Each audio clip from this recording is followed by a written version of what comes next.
Welcome to NarrativeNook where enchanted stories come to life. If you enjoy our stories, please subscribe, like and share to support our channel. Enjoy listening. No, she had to figure out a way to get her grandma's attention back on her. Just then, she received a WhatsApp message. "What are you up to?" It was from Martin. Serena had no intention of responding to him, but she thought about it, and apart from Martha, she had no one else to confide in. So she replied with an unhappy emoji. Martin called her, wanting to find out what happened, but nobody answered, so he messaged her on WhatsApp again. "What's wrong? Who upset you? Do you feel aggrieved?" After a while, seeing no response from Serena, Martin called her again. On the other end, nobody picked up. Martin stared at his phone, a worry evident in his eyes. "Martin, how many times have I called you? I've practically knocked the door down. What on earth are you doing?" A young heir pushed the door of the presidential suite wide open, only to find Martin sitting on the couch, engrossed in his phone. "You're just sitting here, and you didn't even open the door for me. Never mind, it's Christmas today, how about we go out and have some fun? Can that make someone happy?" Martin seemed to be asking, but also seemed to have found an answer. "Of course, isn't it better than sitting here like a log? Then I'm leaving." Martin grabbed his jacket and brushed past him. As Martin entered the elevator, the young heir tried to follow him in, but was warned off by his gaze and could only stop in his tracks. You're not actually going to find her, are you?" Before he could finish his sentence, the elevator doors closed. Serena stood on the balcony of her bedroom, watching as Arabella wheeled her grandma around the garden. She so wanted to be close to Grandma. Her phone lit up again and again. When she checked it, she saw 4 missed calls and 7 unread messages. "Serena, do you want to go out and have some fun? Or would you prefer to go shopping? No matter what you want to do, I'll be there with you. Don't be upset." Serena let out a cold laugh. She had said she was not happy, but in half an hour, this guy had only made 4 calls and sent 7 messages. Clearly he didn't take her seriously. Serena continued to ignore him, but after a while, she suddenly saw a bunch of smiley face balloons being released into the sky. Each balloon had a huge smiley face. Novel drama. There were so many of them, it was quite a sight to behold. She was a little surprised, then she looked at her phone. It was a surprise Martin had prepared for her. "Serena, do you see the balloons? Do you feel better? I hope you can smile like these faces every day. You look the best when you smile. Don't be upset. No matter what happens, if you don't want me to know, I'll just be there for you. If you want my help, I'll definitely see it through." The usually reticent Martin even sent her a rare hug emoji. Serena finally felt a little better. "Not bad, you know how to be romantic. Do you like it?" Martin asked gently. "Next time, we'll do it again." Serena shot off a cheerful emoji. Seeing her happiness, Martin's eyes softened and a faint smile played on his lips. "Feel like stepping out?" Martin asked gently. "I'm just outside." "No." Serena wanted to stay home, hoping for a chance to get closer to her grandmother. "Well, you rest up, and when you're ready, just let me know. I'll come and get you." After replying, Serena stopped engaging him and pulled out her phone, capturing this grand spectacle for a future Facebook post. Martin's status as her boyfriend was not yet suitable for public disclosure. She'd wait until his net worth increased a bit more before deciding. In the garden, Belinda genuinely wanted to speak with Arabella, but before she could broach the subject, she was taken aback by the sight of the sky filled with smiling-faced balloons. The scene was especially stunning against the snowy backdrop. "Who arranged this?" Belinda admired the view with a laugh. "It's quite lovely. Does Grandma like it?" Arabella asked with a smile. "I'll take a picture for you." "Why don't we take one together?" Belinda called over a servant to help them take a few pictures. The white snowy world and the sky full of pink balloons formed their backdrop. Arabella crouched down, parallel to the wheelchair, and both of them laughed at the camera. With the balloons, all bearing cheerful faces, as their backdrop, the photos turned out exceptionally joyful and appealing. The servant snapped a series of pictures for them. Suddenly, she exclaimed, "It's snowing, Mrs. Belinda, Miss Bella, shall I take a few more pictures for you?" The falling snowflakes lent a more dreamy and beautiful touch to the entire scene. From afar, Serena spotted her grandmother and Arabella using her surprise balloons as a backdrop for their photo shoot. Martin had finally gotten his act together and prepared such a grand surprise for her, only for it to be stolen as a backdrop for someone else's photos. She was somewhat upset. Following this, her parents, uncle, and David ran into the garden, each vying to take pictures with them. The scene was quite lively. Feeling left out, Serena quickened her pace towards the garden. "Great, just perfect, this pose is excellent, hold it." The servant snapped a few more pictures, each one capturing their radiant smiles. "Shall we change poses?" "It's my turn." David firmly clung to Arabella's arm, refusing to let go. "You've all had your turn next to Bella, now it's my turn." "You kid, you have no manners." Louisa was irritated, softly scolding her son. "You can at least let your uncle have a turn, and you won't even let your own mother have a shot. Have you forgotten who brought you into this world through all the pain and hardship? Mom, who was the one who wanted a daughter instead of a son? Who was the one who cried when her son was born?" David clung even tighter to his sister's arm. "Anyway, I want to take a few pictures with my sister. You can negotiate with Grandma." "Mom, look at your grandson, he's so infuriating." Louisa was somewhat helpless, looking pleadingly at her mother. Indeed, this kid really has no manners. "You won't be like him, will you? You, Kenneth, and Samson, all of you go stand in the back." Louisa was momentarily speechless. The snow was coming down harder. Once they managed to snap the last picture, the butler hurriedly came over with umbrellas for them. "It's too cold, Grandma. Let me take you back inside." Arabella was worried that the freezing weather might give her grandmother a cold.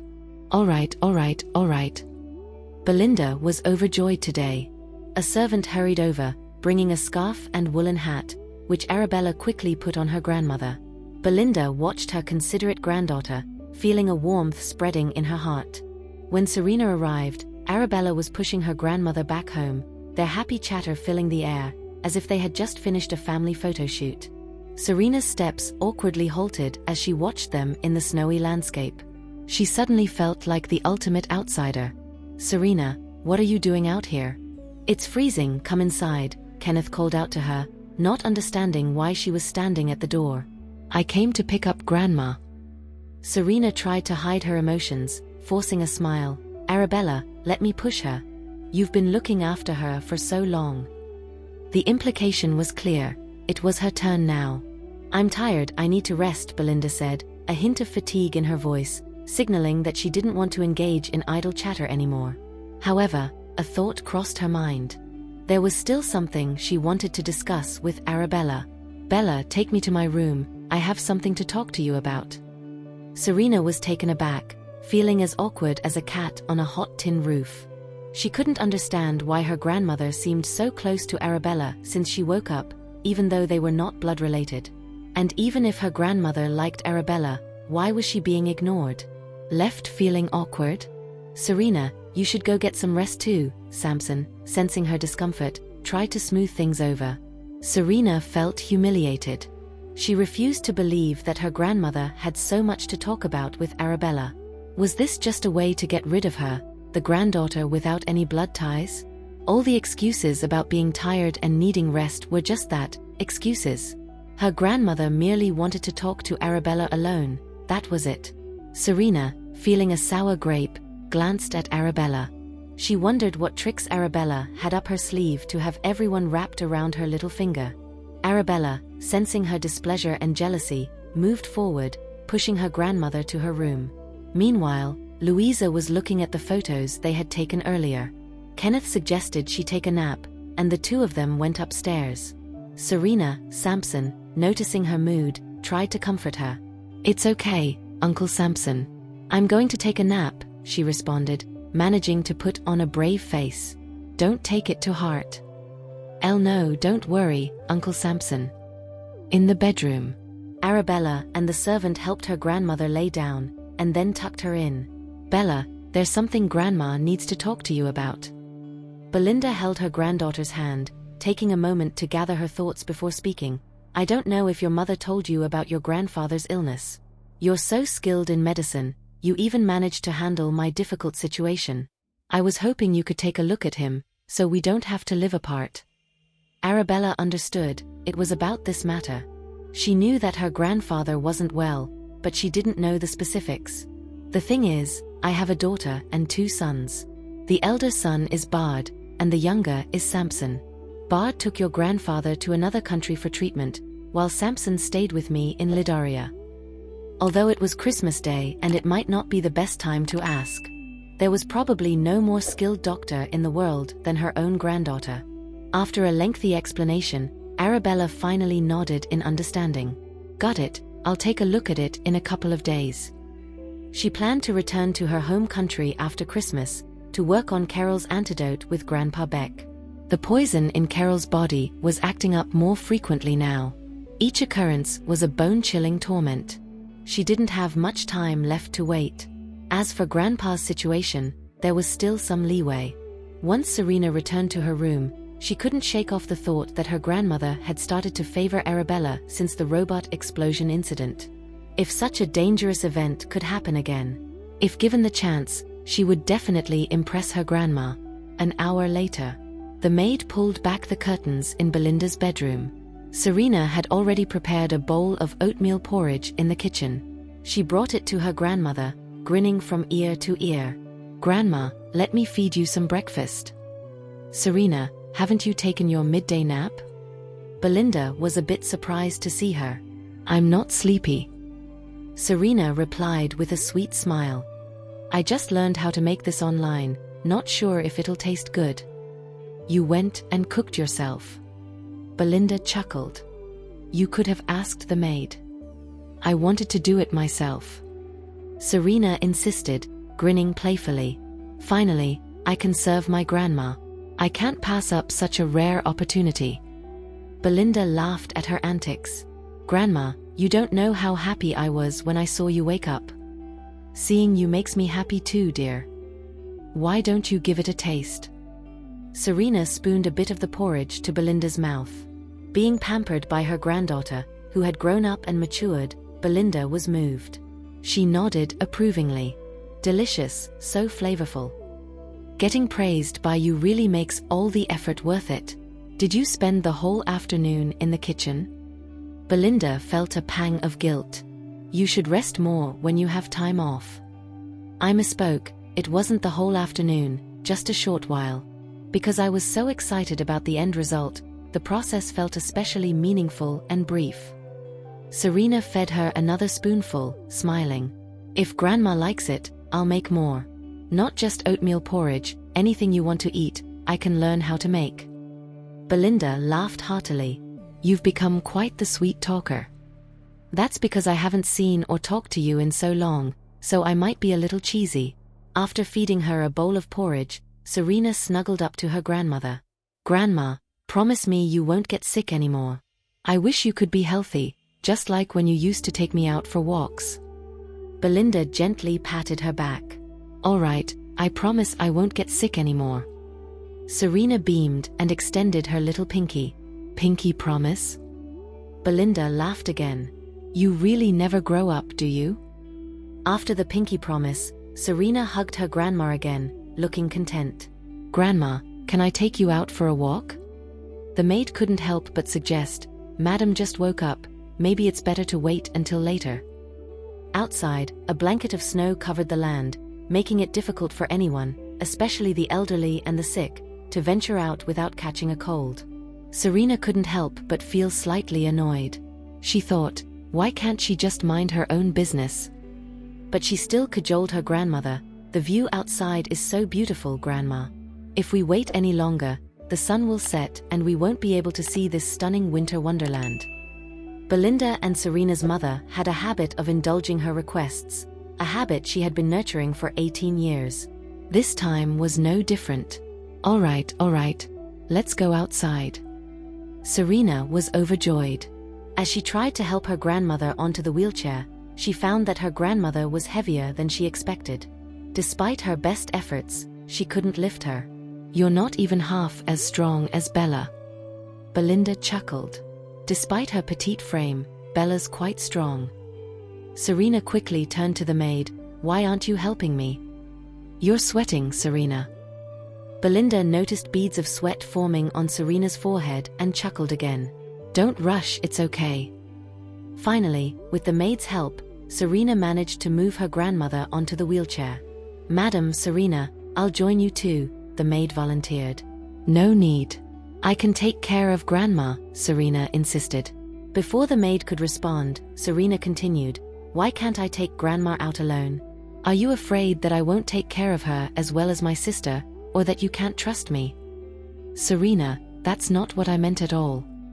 The maid was taken aback by Serena's sudden outburst. Serena pushed her grandmother outside, ignoring the maid. Belinda understood Serena's intentions and reassured her, Nota meant no harm, Serena. You know how sick I am. She's just worried about me. Elle won't let anything dangerous happen to you. If something does happen, it'll be to me first.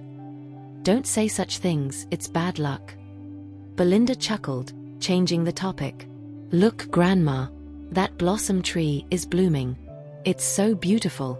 Let me take you closer, Serena perked up. The pink blossoms were a sight for sore eyes.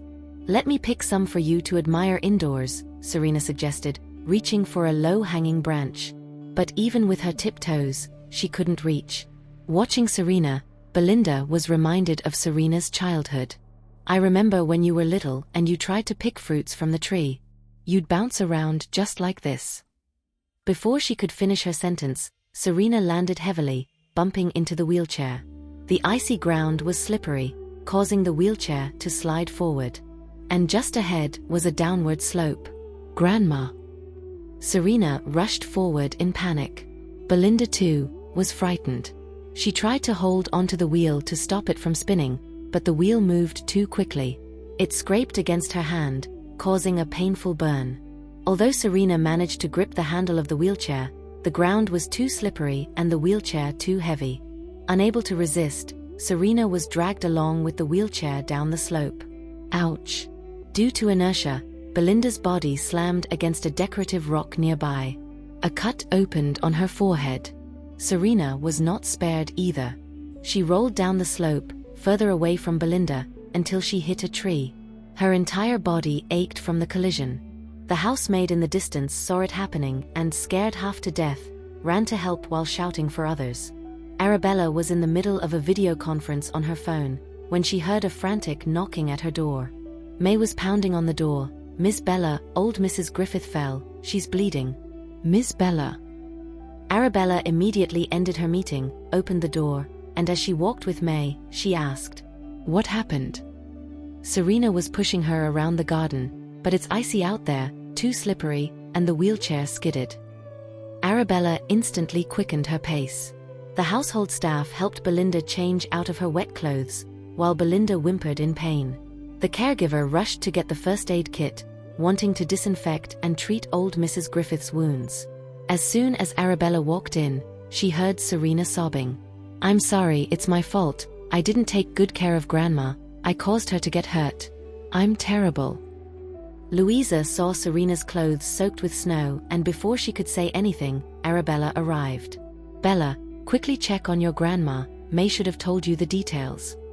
Louisa anxiously asked. Arabella calmly replied, May wasn't there, she wouldn't know as much as the people directly involved. What she meant was, she would have Serena herself describe what happened. Serena's tears welled up in her eyes, and after a few seconds, she cried again, Arabella, let me explain, I really didn't mean to. Stop crying, Bella is treating her. Sampson patted Serena on the shoulder, go change your clothes first. I'm okay, it doesn't matter, what's important is Grandma. Serena's tears still hung on her face, looking pitiful. Her clothes were cold, her hair was wet, and her body was trembling from the chill. Arabella checked the wound on her grandmother's forehead. Fortunately, it was not severe, no stitches were needed. She simply disinfected the wound and applied medicine, then checked her grandmother's bones, asking whether this hurt or that hurt. How is it, Bella? Kenneth was somewhat anxious. Nothing serious, right? No broken bones. Arabella then asked the maid, "Did you notice any other wounds when changing her clothes?" "There were quite a few." The maid timidly glanced at Serena, then continued, "The old lady fell face first to the ground and rolled over twice, hitting a decorative rock. So her knees, calves, hands, and other areas are all injured. Here, and this spot are also bruised." Although these were minor injuries, for an elderly person, it was enough to cause pain for several days. It was fortunate that the slope where she fell was not very long, or the consequences would have been unimaginable. "Grandma, does it hurt here?" Arabella gently touched her waist. It hurts so much." Belinda's tears involuntarily flowed out. Everyone's hearts were once again hanging in the balance, fearing that the fall might have caused some serious damage to her waist. They nervously watched Arabella and the old lady. "Does it hurt here?" Arabella touched the left side of her waist. "It hurts so much." Belinda's face contorted in pain. "And what about here?" Arabella touched her right side. "It's unbearable." Belinda, blinking back tears, seemed to be in terrible pain. "I'll help you turn over gently to have a look." Belinda was in so much pain she couldn't move. The caregiver stepped forward to help, but Serena quickly stood up. "Let me do it. Let me do something for Grandma. Your hands are so cold, and you don't have the medical knowledge like them. If you hurt Grandma again, it wouldn't be good." Louisa meant no harm with her words, but to Serena, it sounded like a scolding from her mother. Her heart was filled with guilt and sorrow. Arabella and the nurse gently turned Grandma on her side. "Gentlemen, please turn around." Kenneth, Samson, and David immediately turned their backs. Arabella gently lifted Grandma's nightgown, revealing a severely bruised and swollen waist. "Bella, is this situation really serious?" Louisa couldn't help but worry. "It's a soft tissue injury," Arabella said, applying an anti-inflammatory and pain-relieving cream to Grandma's waist. "This cream can reduce inflammation and promote healing. Because Grandma is in severe pain, we will give her an oral painkiller to accelerate circulation and promote the absorption of inflammatory metabolites. It should be alleviated in about 7 to 10 days. "That long? Isn't there a quicker way?" Serena hadn't expected the recovery time to be so long. Arabella calmly replied, "You should be grateful she didn't break any bones, otherwise it wouldn't be measured in days." Serena wanted to explain that she didn't do it on purpose, but a look from David silenced her. She swallowed her words. After Arabella had disinfected all of Grandma's wounds, applied the medicine, and fed her crushed painkillers, she whispered, "Grandma, rest for a while. Bella, stay with me." Belinda whimpered, the pain unbearable. "I'm here, rest easy. The medicine will start working soon, and you'll feel better." Arabella, knowing that the touch of her palm against the wheels caused some discomfort, didn't hold Grandma's hand, but leaned in and spoke softly, "If you feel uncomfortable, tell me at any time." It hurts so much. The pain was real for Belinda. At her age, her body was nowhere near as resilient as it had been in her youth. "You fell, of course it hurts. But fortunately, there are no broken bones, just soft tissue injuries." Arabella paused, then turned to Samson. "It would be best to have someone come and take an X-ray, just to be safe. If you say it's fine, it must be fine." Samson trusted her medical judgment. "Let's check anyway, for everyone's peace of mind." Arabella reassured, then turned back to the lady on the bed. "You rest now. I'll be right here. You better not leave." "I won't." Drowsy from the pain, Belinda soon fell asleep. Arabella's gaze then fell on Serena, making her feel a bit uneasy. "I just..." "Lower your voice," Arabella reminded her. "Grandma isn't fully asleep yet." Serena went on to explain in a softer voice, "I saw how beautiful the snow outside was, and I wanted to take Grandma out to see it. Don't you know that people who have just woken up should avoid the wind? Especially since Grandma hasn't fully recovered yet." As Arabella finished, a servant timidly spoke up. "I warned Serena, but she insisted. Her grandma also indulged her." "Why didn't you go with them?" Samson asked. "Serena didn't want me to. She said she wanted to take care of her grandma alone, like Miss Bella." All eyes turned to Serena again. I just wanted to have a moment alone with Grandma like my sister. If I had known something like this would happen, I would never have let Grandma leave the house. Serena, her voice choked with sobs, struggled to speak. Her tears fell like pearls from a snapped string, rolling down her cheeks one after another. I didn't mean to. Seeing Granny hurt like this, I blame myself. I wish I could take on all the pain myself. The crowd watched her weep, her hair disheveled, and her clothes damp with tears. Why did the wheelchair slip? Arabella asked. The flowers in the garden was in full bloom, and it was so beautiful. I wanted to take Grandma there to see it and pick some flowers to put in her room. But the branch was too high, and I accidentally bumped into the wheelchair when I jumped down. Perhaps realizing that she was at fault, Serena cried even harder, hugging Louisa tightly. Mom, I didn't mean to. Grandma has been so good to me for 18 years, I would never want to hurt her. I was just trying to pick some flowers for her, she loves flowers so much. Louisa patted her back, crying won't help now. Just be more careful next time. Your grandma hasn't recovered yet, and this fall will only make her suffer more. I understand, Mom. I won't act on my own anymore. I'll ask for your approval before I do anything. I won't let Grandma get hurt again. Serena's crying was heart-wrenching. A maid, unable to bear the sight, stood up to testify. Elle saw the wheelchair roll away from a distance. Serena tried to save old Mrs. Griffith right away, but the wheelchair was too heavy, and it was moving too fast. Serena was dragged along and fell even farther than old Mrs. Griffith. Let Serena change her clothes first, Sampson suggested, then turned to the caretaker. Bella will stay with old Mrs. Griffith.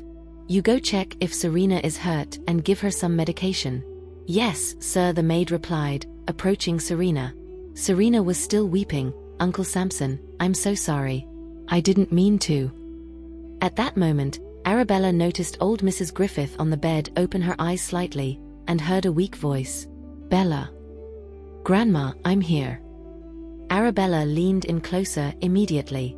Are you feeling okay? Do you feel unwell anywhere? My stomach. I feel nauseous. I think I'm going to be sick. The expression on Belinda's face was one of great discomfort. Take it easy. I'll help you up. As Arabella was about to lift her up, a maid brought a trash can, and Belinda vomited violently. Snow fungus soup? Arabella recognized it immediately. Who fed Grandma snow fungus soup? The maid glanced nervously at Serena. Serena looked puzzled and explained, I did some research online and found that snow fungus soup is good for nourishing the lungs and stomach. So I made some for Grandma since she used to enjoy it. Is there a problem? Another maid brought a cup for Belinda to rinse her mouth. Yet another maid brought a warm towel to wipe Belinda's face. A third maid handed Belinda a cup of warm water to soothe her throat. Arabella helped Belinda to lie down slowly after turning on the air purifier. Grandma has poor digestion. The snow fungus and sticky rice in the soup would burden her stomach and cause bloating. I didn't know. Serena was flustered. It was only a bowl of snow fungus soup. How could it cause bloating?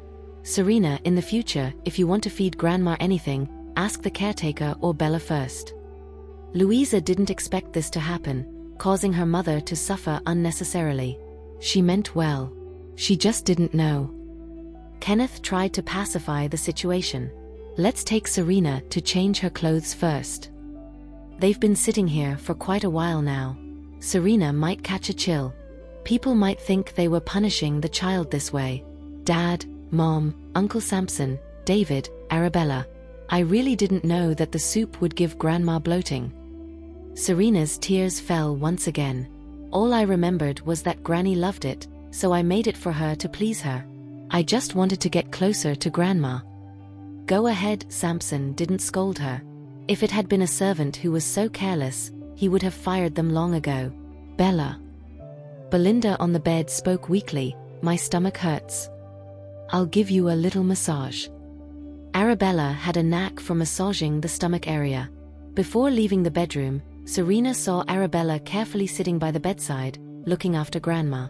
All she heard was Arabella softly asking, "Does that feel a bit better?" Belinda on the bed replied, "Yes, much better." Their conversation made Serena's tears well up once again. Why did she try her hardest to save Grandma, only to have Arabella steal the limelight? She was the one who had fallen and nearly broken her bones. She just wanted to be closer to Grandma. Why was it so difficult? Do you believe me when I say it was an accident? After leaving Granny's bedroom, Serena, full of grievances with no one to confide in, could only ask the caregiver beside her. The caregiver kindly said, "Serena, it must have been an accident. Don't worry, your family doesn't blame you, and neither does David.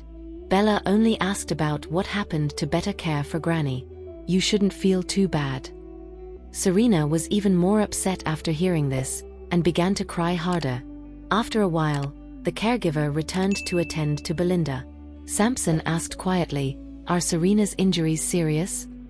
"Some are bleeding, some are bruised and swollen. She has quite a few injuries, even more than old Mrs. Griffith.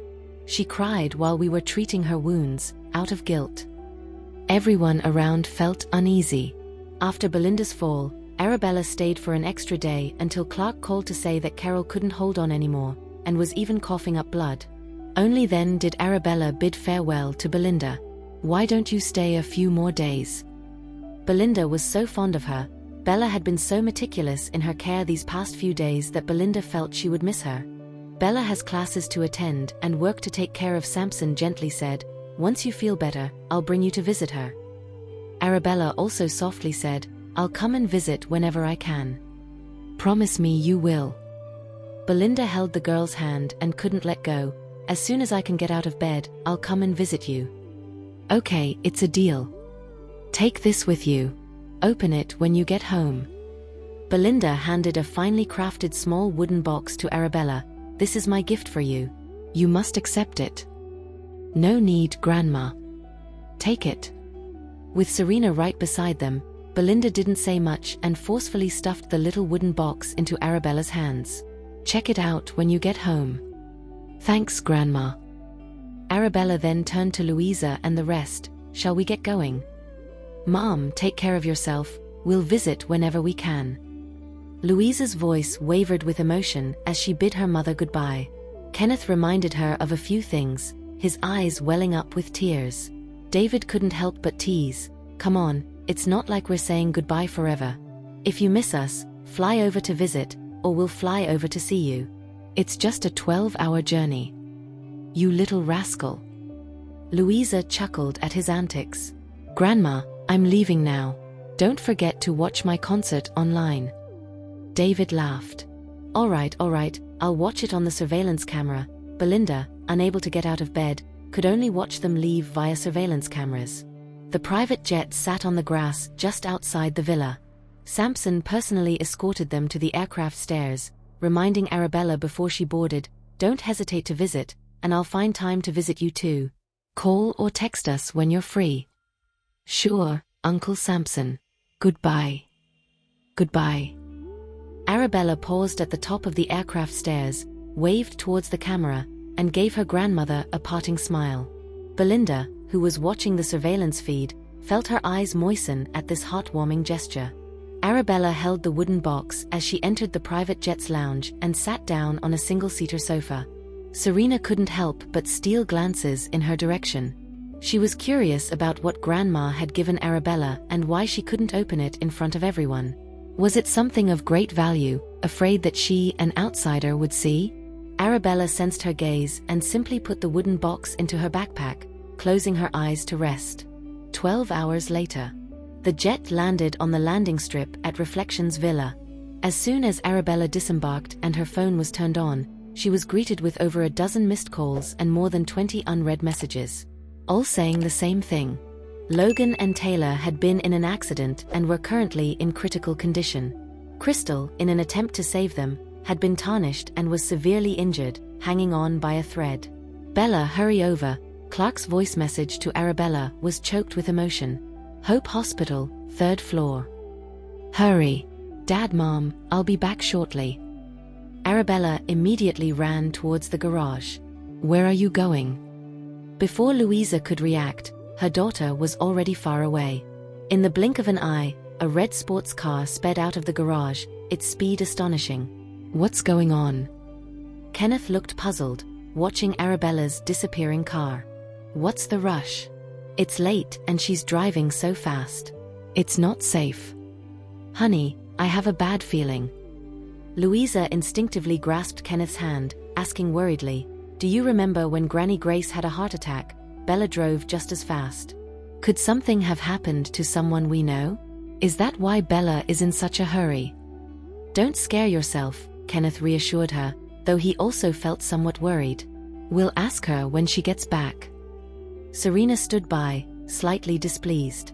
Even if Arabella had some business to attend to, it didn't warrant rushing off immediately after landing. Who was she trying to impress by acting so busy? Thank you for listening. If you have enjoyed this story, please like and share so others can see it too. Also hit the subscription button and notification bell so you can be notified on our next release. Thank you for your support. God bless you.